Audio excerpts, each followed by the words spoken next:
But we talking about tough times. naye tubadde twogera ku biro ebizibu. And I said tough times requires tough people. Eŋŋamba nti ebiro ebizibu byetaagisa abantu abazibu Anyone who abakaawa. is not tough will perish with the tough times. Omuntu atali mukaawa agenda kuzikirira mu biro ebizibu. Some of you watched news yesterday. Abamu ku mmwe mwalabye amawulire eggulo You saw a man in Mubende ne mulaba omusajja e Mubende with a family ne famire who took a rope, eyakutte omuguwa go in the house, n'ayingira enju timed the rope in the roof, n'asiba omuguwa waggulu and hanged himself. ne yeetuga. How many of you saw the news yesterday? Bameka abalabye amawulire eggulo And you saw that one.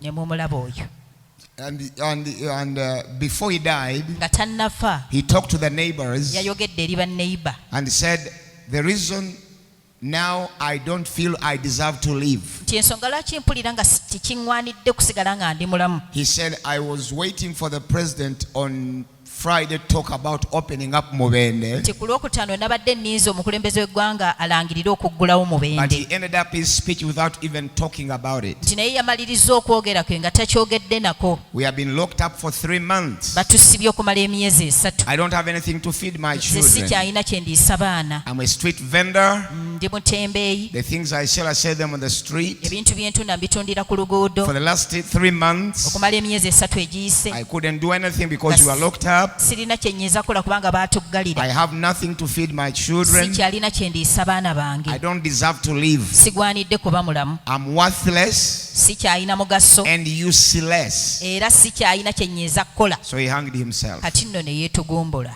That is not a tough person. oyo omuntu si mukaawu.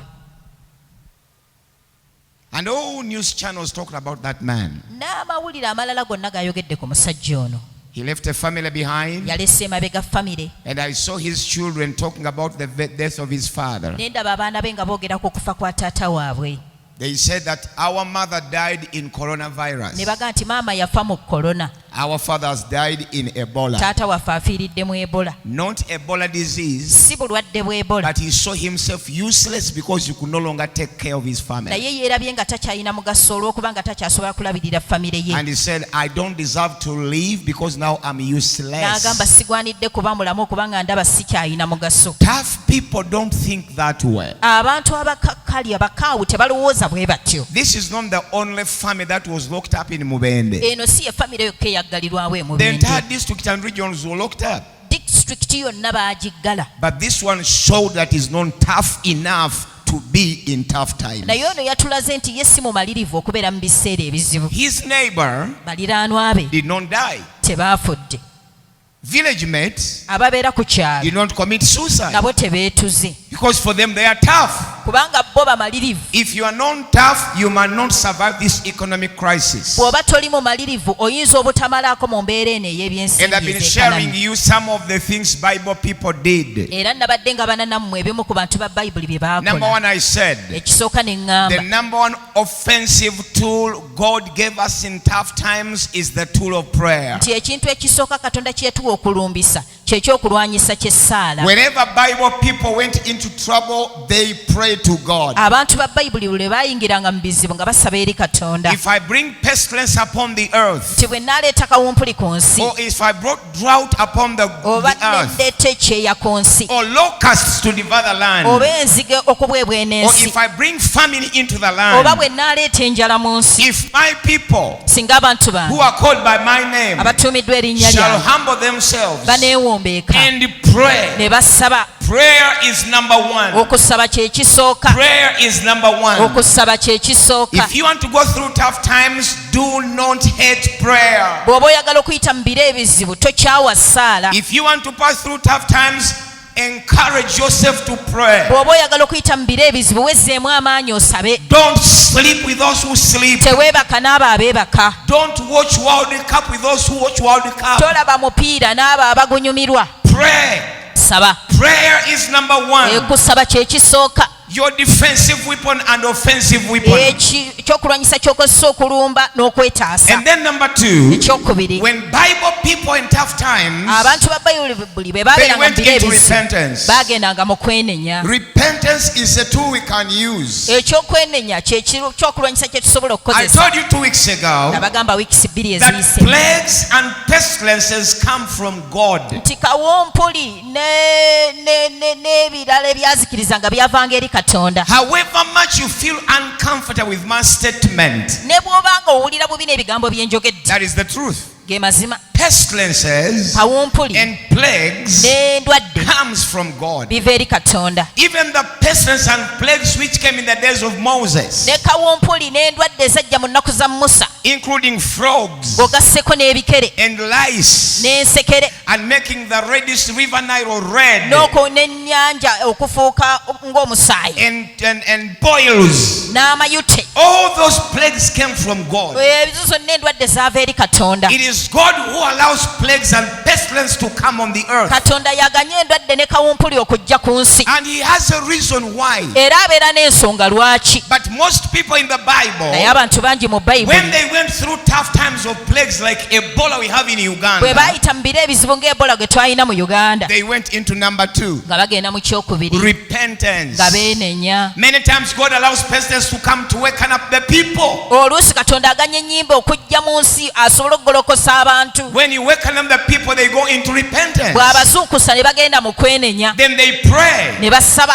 Then pestilence goes away. kati endwadde ne zivaawo. Then last Sunday we saw Kati Sande ewedde the twalabye third thing people did in the Bible was sowing seeds. ekyokusatu mu Bayibuli kye baakola kwe kusiga ensigo. Teach yourself in tough times to sow seeds. Weeyigirize mu biro ebizibu okusiganga ensigo. I've been telling the people in the first service Badde ngamba abantu mu saviisi esoose that life is not in the food. nti obulamu tebuli mu mmere, Life is in the seed. obulamu buli mu nsigo. The life found in the food is temporary life. Obulamu obusangibwa mu mmere bwa kaseera, Temporary. bwa kaseera katono. You eat the chicken and chips today. Olya enkoko ne chips olwaleero, 18 hours later, ssaawa 18 nga ziyiseewo, you take it to the toilet. n'obiserengesa mu ttooyi. The maximum food can stay in your stomach maximum is 24 hours. Essaawa ennyingi emmere gy'eyinza okumala mu mubiri gwe ssaawa 24 zokka. But science said 18 hours. Naye sayansi agamba essaawa 18 The body no longer need that food. omubiri guba tegukyetaaga mmere eyo, It must be excreted out of the body eba eteekeddwa okufulumizibwa mu mubiri into the toilet. n'ogitwala mu It ttooyi, is eba useless. tekyalina mugaso. But permanent life is in the seed. Naye obulamu obw'olubeerera buli mu nsigo. Whatever God places in your hand, Buli Katonda ky'ateeka mu mukono gwo there is food and seed. kuliko emmere n'ensigo. Put that scripture on the screen. Teekawo ekyawandiikibwa ekyo. God, Katonda that ministers seed to the sower, nti awa omusizi ensigo both ministers bread for your food, era amuwa emmere and multiply your seed sown, n'akubisaamu ensigo z'osize and increase the fruits of your righteousness. n'ayongeza ebibala eby'obutuukirivu. When God is giving you food, Katonda bw'aba akuwa emmere, let me use the food called money. kankozesa emmere eyitibwa ssente. When God places 50,000 shillings in your hand, Katonda bw'ateeka emitwalo 5 mu ngalo zo, like as I have it now, nga bwe nzikutte kati, in this money, mu ssente zino there is food mulimu emmere, and there is seed. mulimu n'ensigo. But in tough times, Naye mu biro ebizibu people tend not to recognize seed in food. abantu ensigo batera obutaziraba mu mmere muno. They are so hungry, Enjala ebaluma nnyo, they are so surrounded by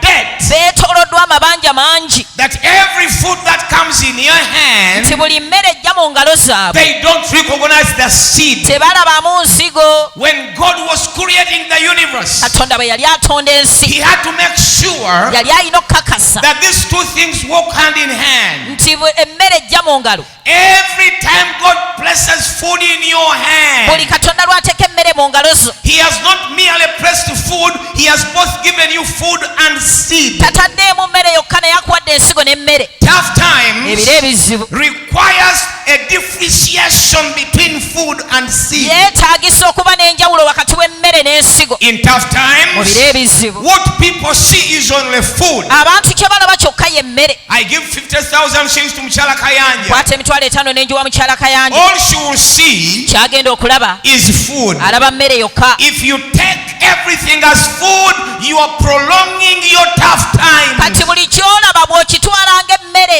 ebiro bye bizibu obeera obiwanvuya. If everything that lands in your hand, buli kijja mu ngalo zo you see that food, n'olaba nga mmere you are prolonging your tough times. obeera owanvuya ebiro bye ebizibu. Temporary life is in food. obulamu obw'akaseera buli mu mmere. Longer life is in the seed. obulamu obuwanvu buli mu nsigo. Learn to sow seeds. yiga okusiga ng'ensigo In times of trouble. mu biro eby'obuzibu. When you buy a bunch of matoke from Chitoro market, bw'ogula enkota y'ettooke mu kitoolo you take it home. n'ogitwala eka, Don't forget teweerabira that even your neighbor's children slept hungry. nti n'abaana ba neyibawo baasuze enjala. Get a chiwagu out of it. wagulako ekiwagu Sow a seed osige ensigo into your neighbor's children. okiwe abaana ba neyiba. By doing so, ng'okola you bw'otyo are going to get a harvest. ogenda kufuna amakungula. Somebody clap your hands. to wabe the Lord. wakubira katonda mu ngalo. During tough times, mu biro ebizibu people sowed seeds. abantu basiga ensigo. Even my father, who is illiterate, ne taata wange yali teyasoma. is more intelligent than our children having bachelor's degree. mugezi yali mugezi nnyo n'okusinga abaana balina zi bachelors. My father, who does not have an OB, kitange ate ayina obbi and my mother, who doesn't have an OG, ne maama teyalina oggi. they were more intelligent than you having bachelor's degree. baali bategeevu nnyo n'okusinga mu abalina zi diguli. They had a difference between food and seed. nga balina enjawulo wakati w'emmere n'ensigo. And if you wanted to create a second world war with my father, era nga bw'oba oyagala okufuna sematalo owookubiri ne taata you wange, wanted a second world war with my father. ng'oyagala sematalo owookubiri ne taata. I rarely talk about my father sitera nnyo kwogera ku kitange because I'm a mother's boy. kubanga ndi mwana wa maama. Sigambye mother's son, mother's boy. mwana wa maama. A boy. Ee, Boy si mwana. ate abaki? Sigambye mother's child, ngambe mother's boy. I tended to lean 90% towards my mother. nga 90% neesigama nnyo ku maama. So I really talk about my father. kati taata sitera mwogerako. But one of the things I remember now about my father, naye ekimu ku byenzijukira ku taata, he was very tough as far as seeds are concerned. yali mukambwe nnyo ekikwatagana n'ensigo.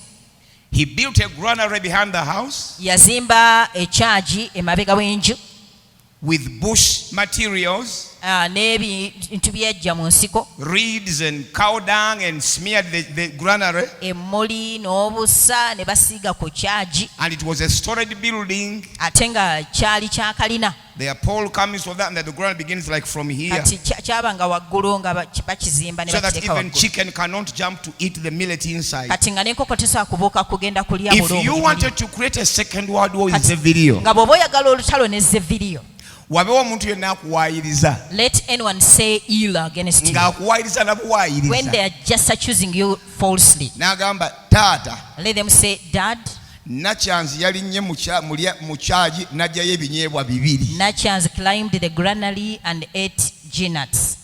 2 peanuts. Namutunde ku mannyo ng'alina obuntu bw'ebinyeebwa. I looked at her teeth and she had some particles of granuts. Even if you did not eat them. Just false accusing you that you climbed the charge naye olw'okulimba ne bakunenya nti walinnye ekyagi is enough to cause a second world war. nga kimala okuleetawo olutalo ne taata.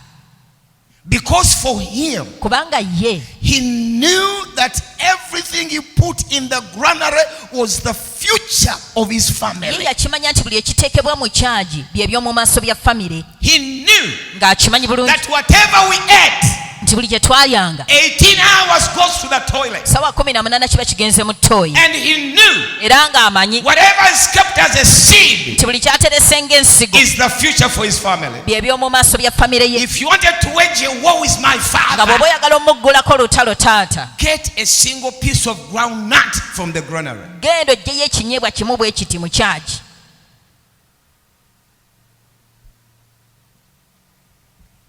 You will not sleep in his house for 7 days. nga tojja kusula mu nju yo okumala ennaku 7. You will not even eat lunch, breakfast and supper. nga tojja kulya kyamisana wadde ekyeggulo, You will not even cross his nga ne mu courtyard. lujja takukkiriza kusala Courtyard. mu lujja.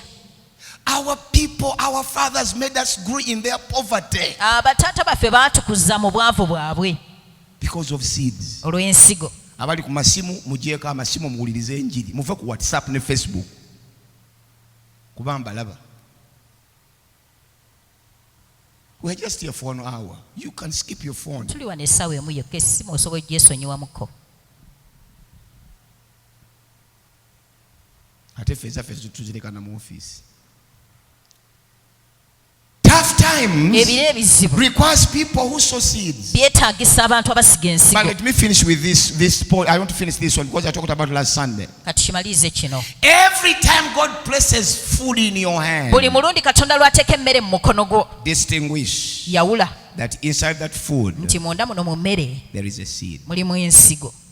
Every time God blesses money in your hand, Buli Katonda lw'ateeka ssente mu ngalo zo, make a distinction teekawo okwawula that out of that nti okuva ku 50,000, mitwalo gino etaano there is a 40,000 for chips and chicken kuliko emitwalo ena egya chips ne chicken and a 10,000 for a seed. n'omutwalo ogw'ensigo.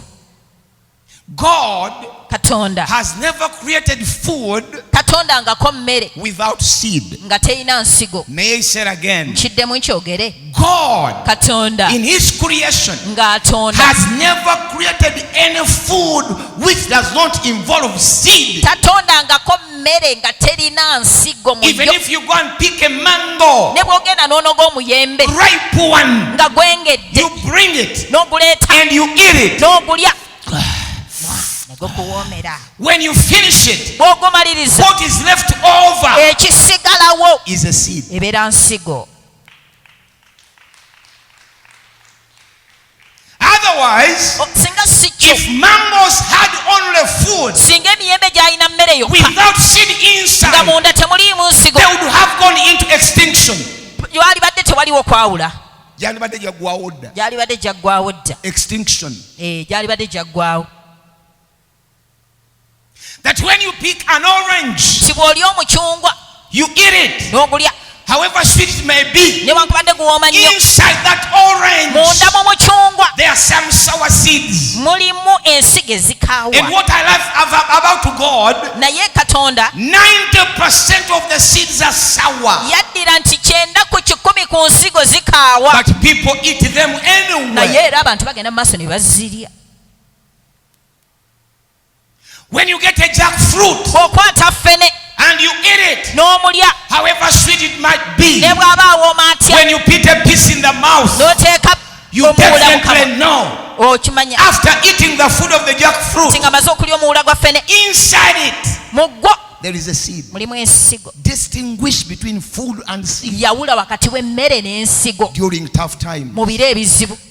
Otherwise, Bwe kitaaba ekyo, if you don't sow seeds bw'otoosiga ensigo and you eat the food, n'olya emmere, you are gonna prolong your drought, your famine, and your tough times longer than expected. enjala yo n'ebiro byo ebizibu ogenda biwanvuya nnyo ky'obadde The tosuubira. Bible says Bayibuli egambye God Katonda is the one who ministers seed to the sower. y'agabira ensigo eri omusizi, Not only food, si mmere yokka, but also both minister bread for your food. tamuwa nsigo zokka naye amuwa n'emmere When ey'okulya. God gives you bread, Katonda bw'akuwa emmere there is a seed inside. mulimu ensigo mu yo. The bread is for today. Emmere ya leero, The seed is your tomorrow. ensigo bye by'omu maaso byo. May I say it again? Kankiddemu, The food emmere is for today. ya leero, But your naye tomorrow ebyenkya byo will not depend on the food you ate today. tebigenda kubeera ku mmere gy'olidde It leero, will depend on the seed you are going to bigenda sow. kusinziira ku nsigo gy'ogenda okusiga. Somebody clap your hands to the Kubira Lord. Katonda mu ngalo.